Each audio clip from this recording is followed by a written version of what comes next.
Good afternoon, everyone, and welcome to the latest Security Risk Management webinar, a cybersecurity masterclass, bridging the gap between governance and security. We're delighted to have you here with us today. My name's Linda Chamberlain, and I'm the Head of Marketing here at Acuity. Today, I'm with our Account Executive, Daniel Goodwin. Hello, everyone. I'm sorry. It's okay, I thought I'd just chime in and say hello. For today's agenda, Daniel will give you a brief introduction to Acuity. He will then cover understanding cyber GRC and key challenges. And this is including the definition of cyber governance, risk and compliance, so GRC, major challenges organisations face in aligning governance with security. Then he'll have a real world example of a failure due to poor alignment. Then he will cover bridging the gap, a strategic framework, including best practices for integrating governance with security. And finally, avoiding common pitfalls, including actionable steps to prevent these pitfalls and how Acuity's Stream platform helps organisations overcome these challenges. Just a few housekeeping asks, please. If you have a technical issue, please can you let us know using the chat function. If you have any questions, please pop them in the chat and we will address them at the end of the webinar. So thank you, and over to you, Daniel. Okay, thank you very much, Linda, and thank you everyone for joining today. Very different location at this point in time, so apologies if you hear any background noise. Hopefully it's not too bad, but the noise suppression is on. Thank God for that. So hopefully there shouldn't be any issues. But yes, as Linda had mentioned, today is going to be more of just a general overview of cyber GRC, and using a lot of our industry experience to identify what do we mean, what sort of components make up cyber GRC, but also the things that go wrong and actions we would suggest to perhaps make your life a lot easier. Quite a large overview of different things to look at today, but let's just have a little overview of who we are, who I am, what we do, and then we'll get right into it. So, of course, this webinar is presented by Acuity Risk Management. We've been going around, we're quite a well-established company now, established in 2005, which for a GRC/risk management firm is actually quite impressive. And we provide a SaaS system called Stream, which you'll hear mentioned a couple of times in this webinar. And we have a global footprint and quite an extensive version of channel delivery as well. So pretty experienced, seen lots of different use cases, lots of different people, and of course gives us quite a very interesting take on a lot of this. So stay tuned. Who I am, so I manage and work with many of the existing accounts at Acuity. My main job, I guess you could say, is to keep people happy and make sure they're getting the most value over the services we provide. But a big part of that and a big responsibility as well is understanding those threats and working with people to, maybe deal with things that they're not familiar with or implement processes which they might not have done before. So it's very much quite a unique role, which has given me lots of different perspectives and also allowed me to gather lots of information on everything you're going to hear about today. So what are we going to cover? First things first, as Linda mentioned, pretty much the landscape, right? What do we mean by cyber GRC? What do we mean by GRC? How does that all link together? And any of the challenges or examples that might follow that as well. We're going to have a look at the framework for bridging the gap, more on that later. But we'll look at key elements of that framework, maybe suggestions on how to get started or how to scale it up. And some best practices too, which is always interesting, as well as the things that can go wrong, which I think are probably the most interesting points. Usually the negative stuff is more interesting than the positive. And of course, there will be time, hopefully, for questions and answers. I will be very, very conscious of the time in case you do have a couple of questions. So feel free to put those in the chat and ask away by any means. And hey, if we don't get to them or we have anything afterwards, feel free to write down that info@acuityrm.com email and we'll get back to you and we're happy to discuss. So the cyber GRC landscape, what do we mean, of course? So now, assuming there's a general understanding of what cybersecurity is, we really want to break down what GRC is first. So governance, risk, and compliance. You can break that up into 3 parts, but globally, though, it's very much a area of the business that's enabled by software. On paper, it's pretty much impossible and doesn't really exist, and very, very rare to find, although still out there to some extent. You might be surprised to hear. And it's a responsibility carried by a team, or perhaps maybe an individual or two, to its detriment many times, but often you will have somebody responsible for this particular area of a business. And it's also scalable as well, and that goes both in scope and in size. So you would expect the larger a company is, the larger the scope of GRC, particularly within cyber. And also maybe that is affected by its industry as well. Many of our clients that we work with, very highly regulated, they have quite a large landscape. Whereas there are some clients that perhaps maybe aren't as highly regulated, and the job role is probably a lot more relaxing. Now, what do those responsibilities actually include? So probably the key thing, and when we talk about pitfalls, we'll definitely come on to this a little bit later, is when we look at governance, we need to understand what's been defined, what are the objectives, and how do those relate to the business. Next, we need to look at how we're allocating resources. So when we look at cyber GRC, we're looking at who's doing what by when do they need to do that, and how are we currently using the software and the tools available to us to make sure we meet deadlines or tasks. It also includes a pretty key point as well, is is information being kept available? Is it up to date? Is it relevant? Is it being assessed? That sort of thing. Overall, if we can all come to agree on a couple of key points of responsibilities, this would be it. Next is the risk part of GRC, which is a bit I'm very familiar with as well. Typical responsibilities in risk management would include identifying vulnerabilities, assessing risk based off those vulnerabilities, mitigating risk, monitoring risk and how they link to controls, and then finally reporting on residual risk. Of course, there are more responsibilities, of course, there are less in some other businesses, but just to give it a general overview so we're on the same page, this is very, very typical. I think most people would agree this is what you have to do.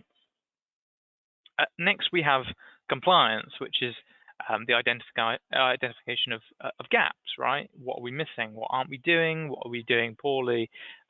What hasn't been done? What's been forgotten about? This includes things like, we need to be accurate and up to date with our audits and our records, as well as any assessments we might be doing in the end of the day to reach a goal of demonstrating compliance.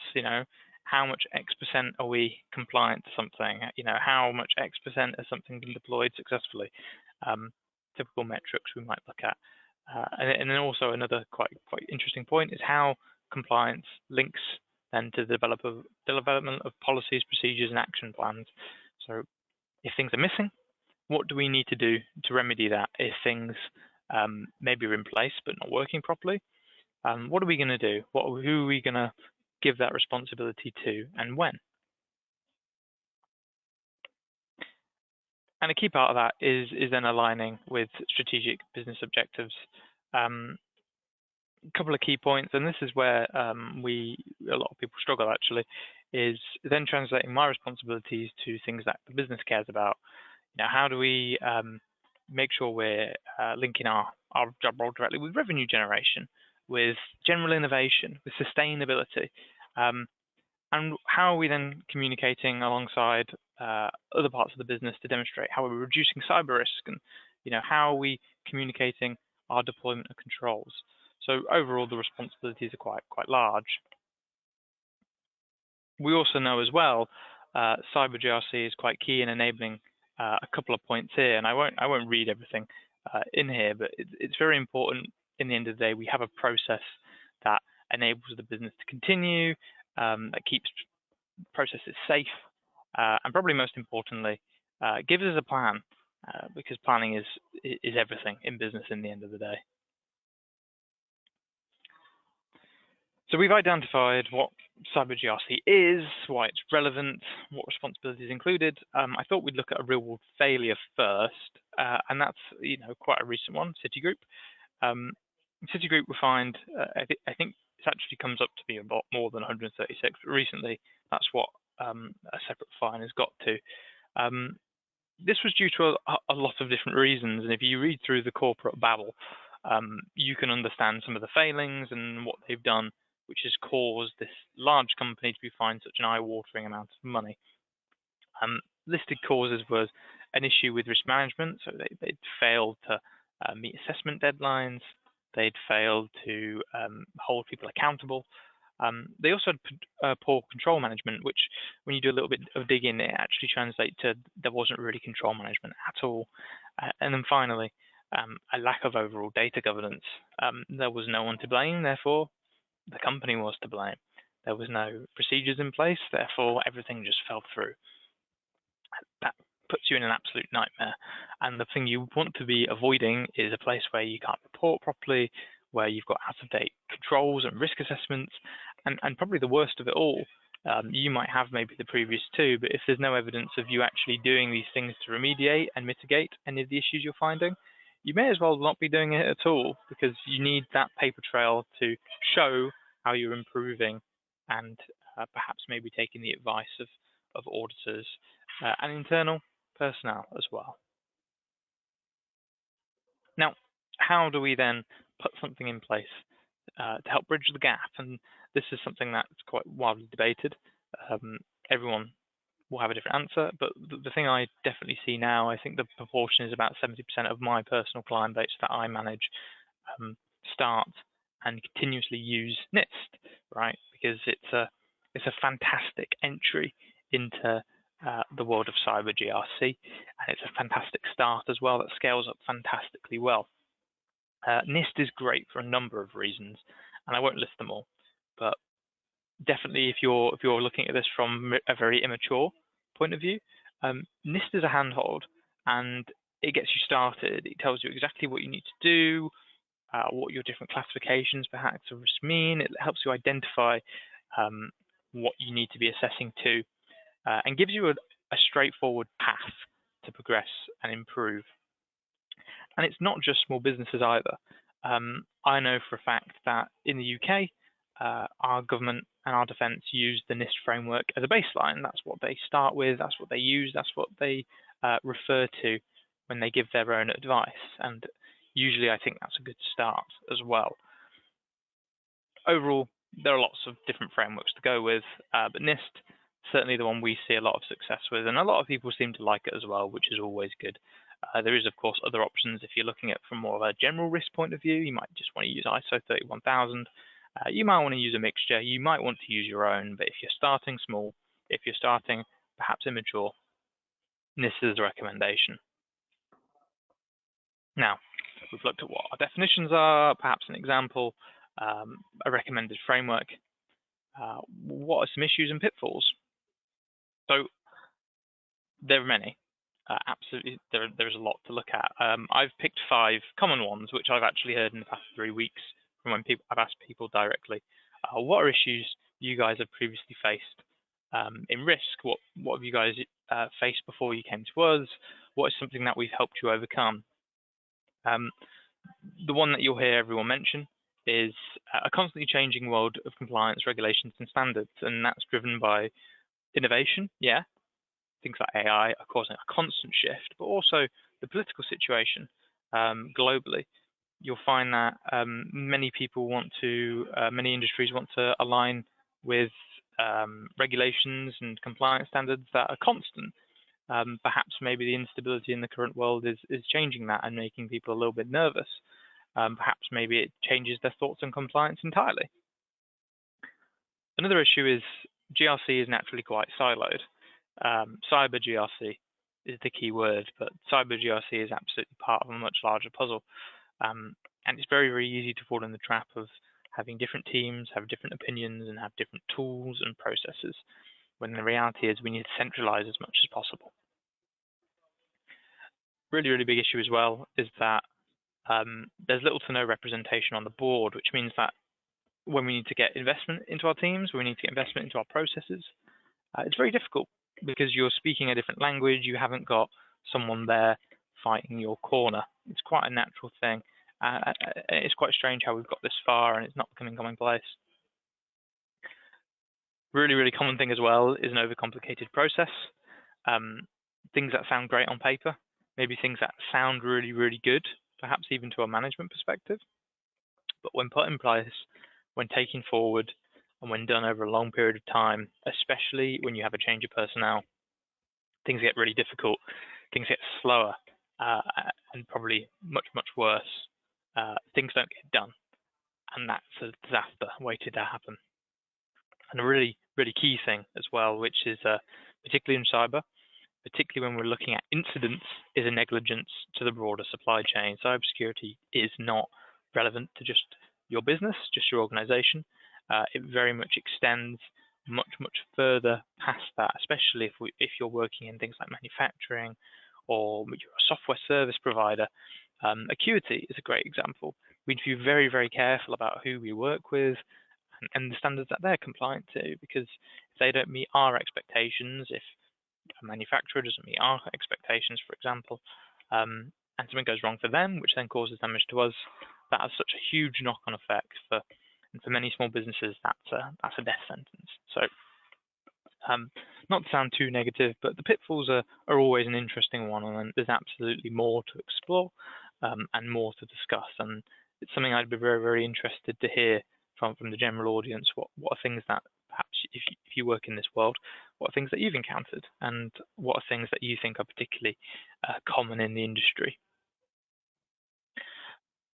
A big issue as well, which is something we're going to link back to. Of course, we are a software service provider. We provide a service to help improve all of what we've just mentioned today. And a big thing that we do to help is we help address the issue of tools, either lack of tools or lack of effective tools.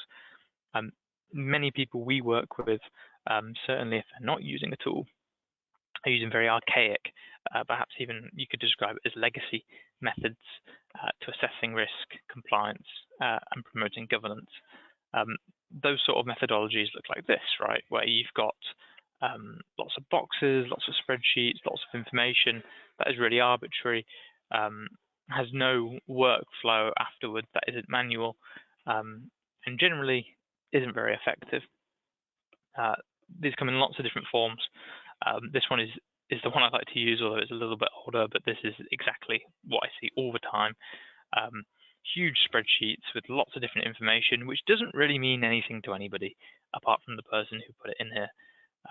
This is the sort of thing that's really important to move away from, because it doesn't drive investment, it definitely doesn't align with strategic business objectives, and it certainly doesn't help solve a broader issue. So, what can we do then? What could you do today? What could you do this week and in the short term?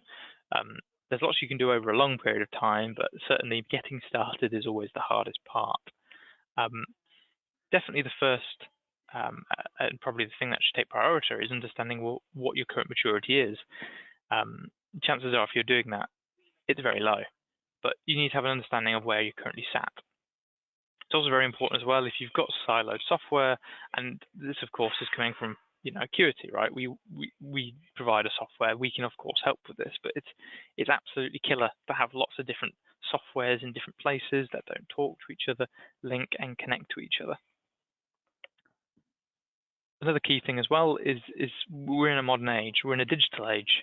Automations of assessments, reminders, chase-ups, emails, actions, reminders, that sort of thing.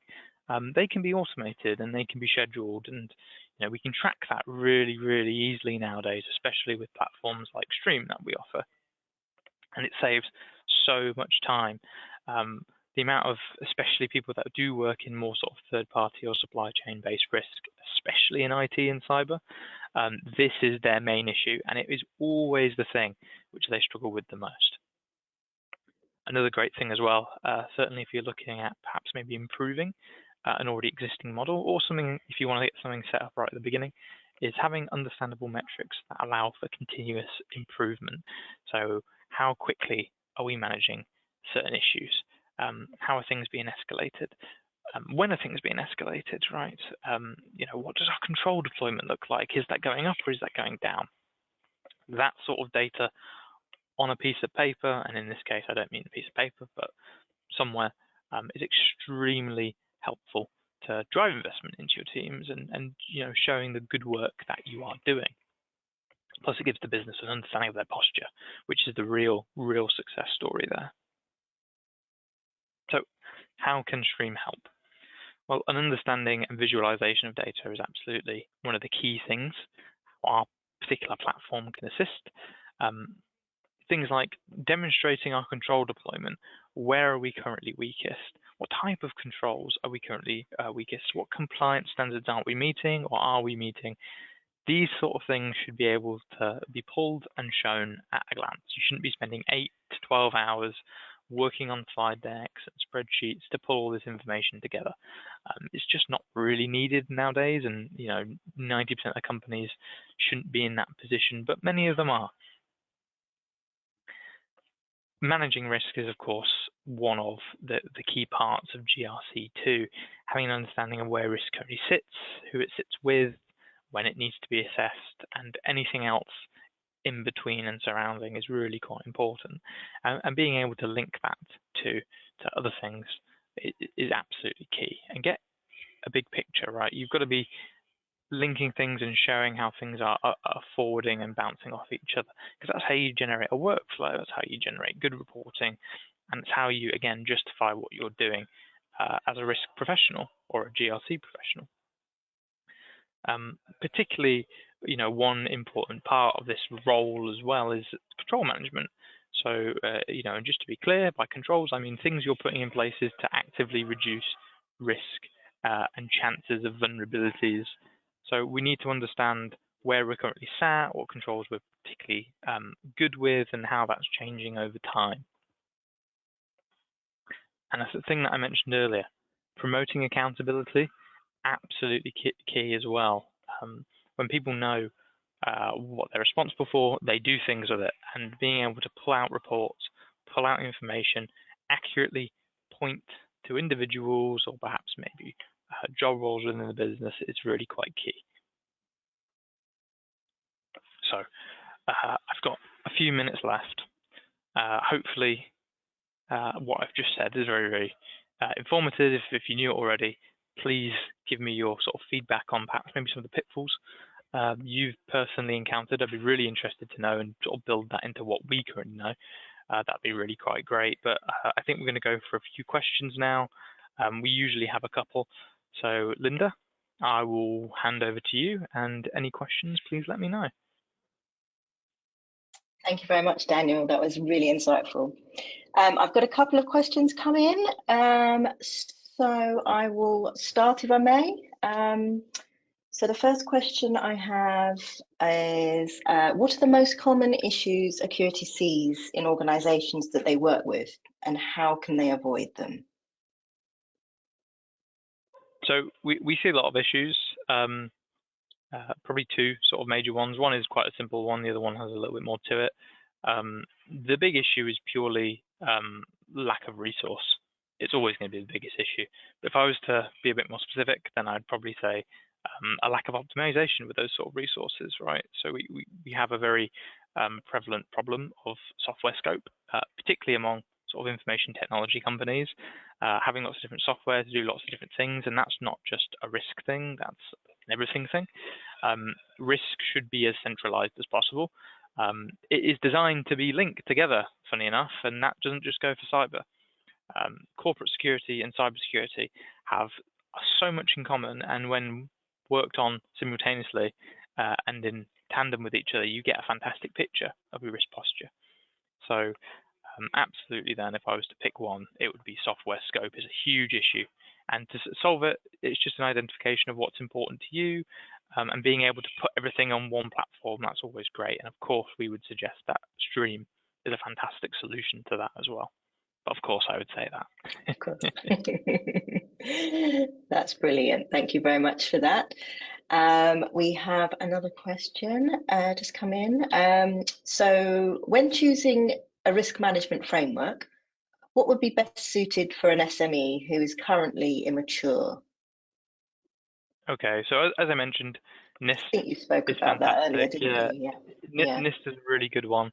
And probably, you know, just to emphasize about why it's so good, NIST is extremely well documented and it's free.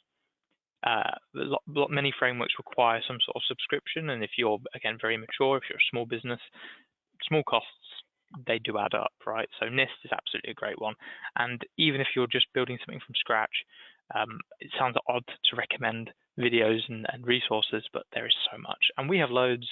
You'll find loads on YouTube. You'll find loads everywhere, right, of where to start, how to build it, and how to really improve it. And of course, you want it to be scalable, and NIST is. So definitely for cybersecurity, NIST is the recommended framework, not just for SMEs, but for everyone. Thank you very much, Daniel. We have one more question in. So communicating with finance and the board is difficult.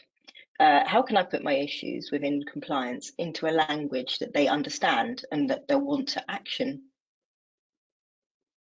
So one thing we haven't really talked about today, but we tend to talk about it quite a bit in other discussions, certainly over the past sort of month or two, is putting a quantitative spin or a quantitative assessment on what you're currently doing. So being able to translate your arbitrary phrases or arbitrary numbers, which are arbitrary to everyone but you, or the team that works with it, into something that everyone can understand in the language of dollars and pounds is absolutely key, because that drives investment. It allows you to compare, it allows you to see what you could save by investing and spending money on your team, on software, or on anything else in between. So a quantitative assessment is absolutely key. Now, not everyone is ready for that.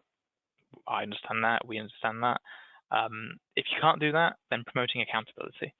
Because if people are all on the same page, in the same way that if there was a fire going on right in front of you, you would do something about it. And with cyber GRC, you've got the same sort of damages, but people just don't really understand perhaps maybe the scope or the scale of things that are going wrong. So promoting that accountability through training, through perhaps maybe attaching people's names to things they're responsible to and they're aware of that is a great way to start. And it doesn't really cost a lot, just your time, which is probably more expensive than the alternative anyway, but that's what I would recommend as well. That's brilliant. Thank you very much, Daniel. Well, we're actually finishing just ever so slightly ahead of time. We haven't got any more questions, so I think we're going to wrap up. So I'd just like to thank you for your time attending our webinar today. We hope you've enjoyed it, and please get in touch with us if you'd like more information about Acuity Risk Management or our Cyber GRC platform stream. Thank you very much, and goodbye. Thank you. Thank you, Daniel.